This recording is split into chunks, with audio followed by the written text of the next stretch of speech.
I bet that sounds like clickbait to you. Did I get your attention? Let's find out about this COVID-19 and how it occurred. First, hi, I'm Dr. Lisa Ann Homick from Homick Advanced Chiropractic, advancing your life by reacquainting you with your body, and also Brain First Boot Camp. I'm here making these videos because this is life-changing information that I love sharing, but I can't convey it all to you during your chiropractic appointment. There just isn't that kind of time. That's why we have the internet. There you go. That's exciting.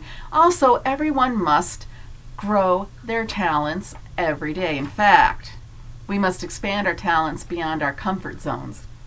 It can't be done with an impaired brain, and there's a lot of brain drain out there. I can't even say it. It's a tongue twister. We need your full participation in the world. I am insistent. I mean it. Your talents can help make the world a better place for all of us. So don't fall asleep on the job. Get busy.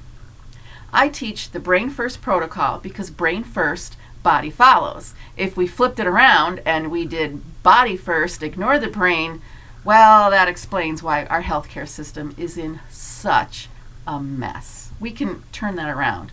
I know we can. So these videos will introduce you to the Brain First Boot Camp. You can kick the tires.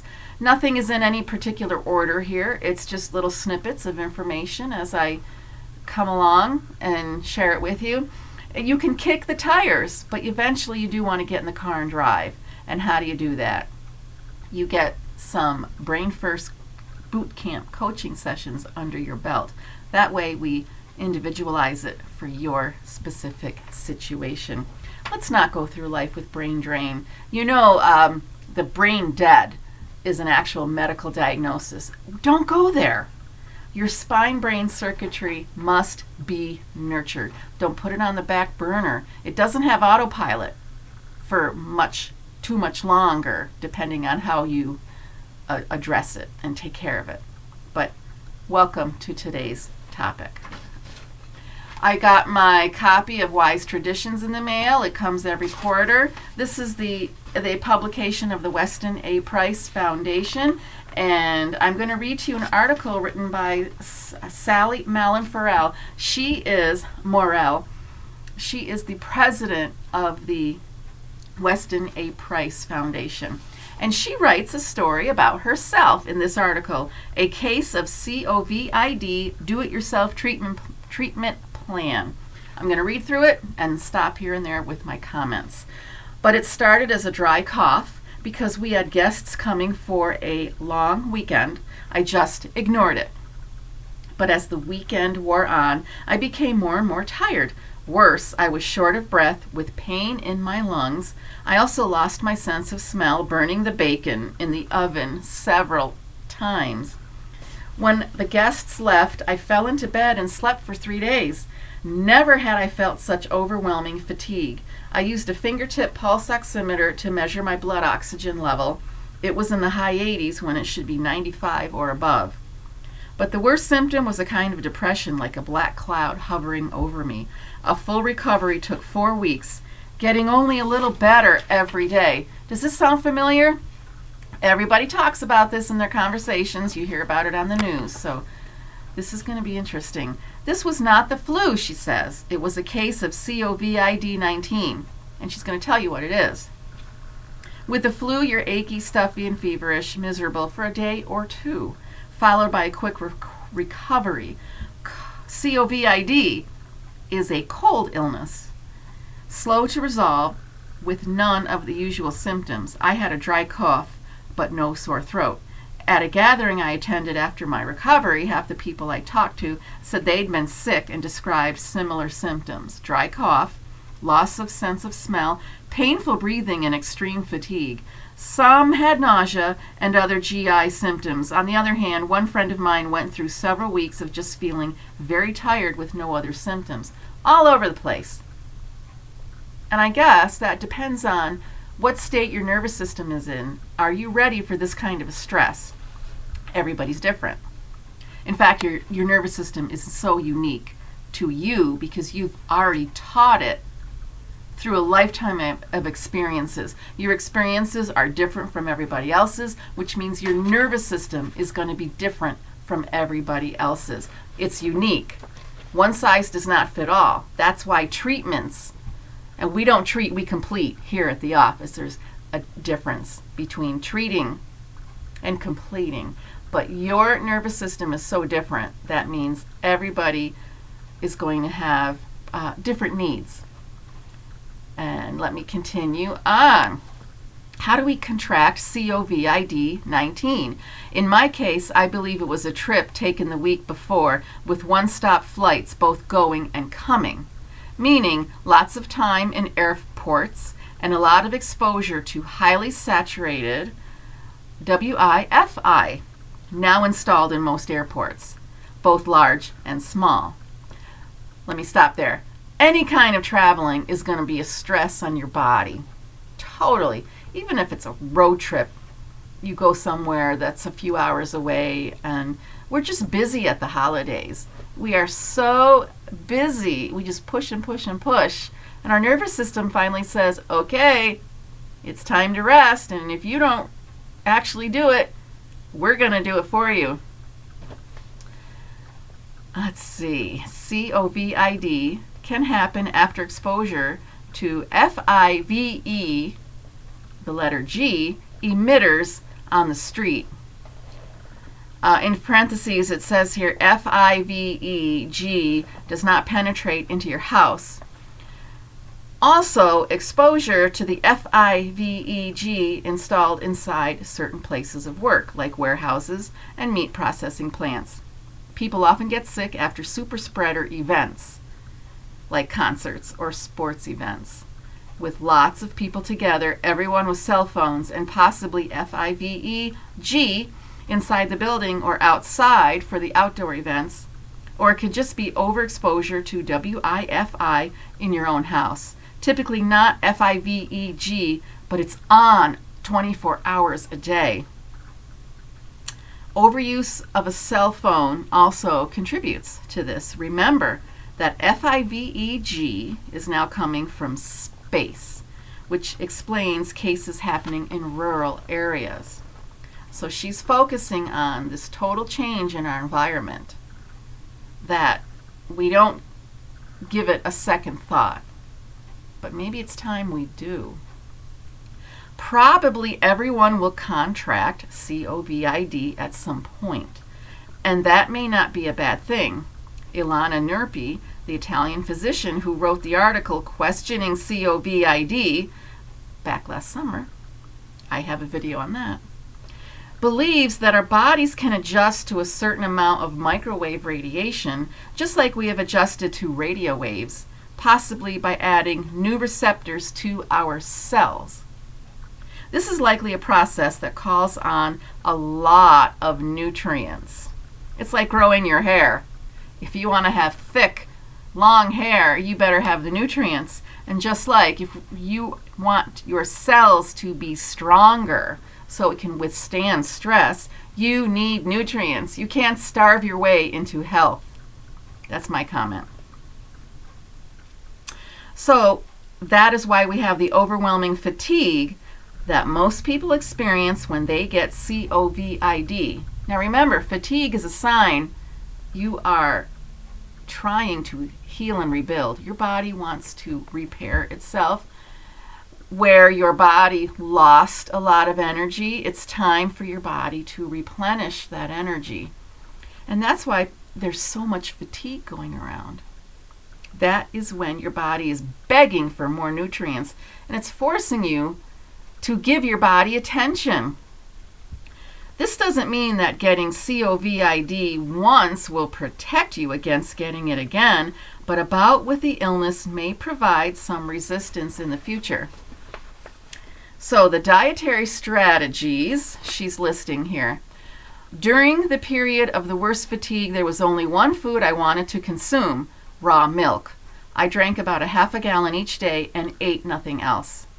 It's an excellent choice because raw milk, or raw cultured milk, is not only highly digestible, but also our best source of glutathione, nature's most powerful detoxifying compound. Glutathione is so crucial. You've got to stay away from that Tylonol. No. Tylenol. That stuff will kill your liver in a heartbeat. And if you don't have the glutathione, if you don't have your liver, that's a problem. But glutathione is the strongest antioxidant your body makes.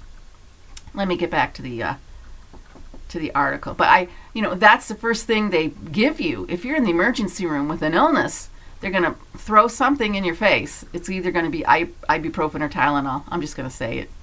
I don't know if I'm going to be censored, whatever. Okay. And the raw milk is digestible and the best source of glutathione. Nature's most powerful detoxifying compound. The milk needs to be raw. Heating will denature this important compound. And you know what's in the stores? It's already heated. Note, there's no glutathione in cheese because it's only found in the whey portion of milk. Raw milk provides protection in a toxic world, so it's good to drink it every day, but it's especially important when you're sick with an illness like COVID. According to a 2020 paper, the hypothesis that glutathione deficiency is the most plausible explanation for serious manifestation and death in COVID patients was proposed on the basis of an exhaustive literature, analysis, and observation. Many practitioners are treating COVID with glutathione pills, but they can't hold a candle to the benefits provided by raw milk. The next on our list is gelatinous bone broth. We make bone broth in large batches and keep it frozen in the freezer, so it was easy to add bone broth to my diet once I was feeling a little better. Bone broth contains glycine, which helps detoxify and also regulates dopamine levels for an optimistic mood. The next on our list is cod liver oil. Cod liver oil provides vitamin A and D. They have to be together. They have to be together. You can't just take D. And I may have mentioned that in another video. You need the fat-soluble vitamins for protection and recovery from disease. The Weston A. Price Foundation recommends only cod liver oil that contains its original natural content of vitamins A and D. Most cod liver oil manufacturers employ a heat-intensive process called molecular distillation, and it destroys the natural vitamins. What you read on the label are synthetic vitamins added back in. That's just crazy, but that's the way the world works. It's just beyond logical comprehension. 4 recommended brands.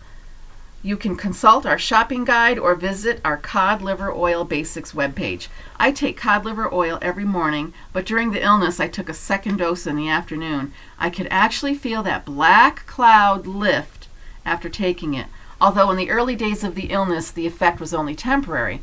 Exposure to any kind of toxin calls on our reserves of vitamin A. Vitamin A plays many roles in the body, one of which is the support of lung function.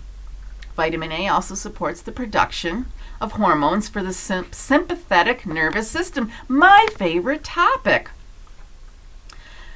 And the sympathetic nervous system seems to be suppressed with COVID.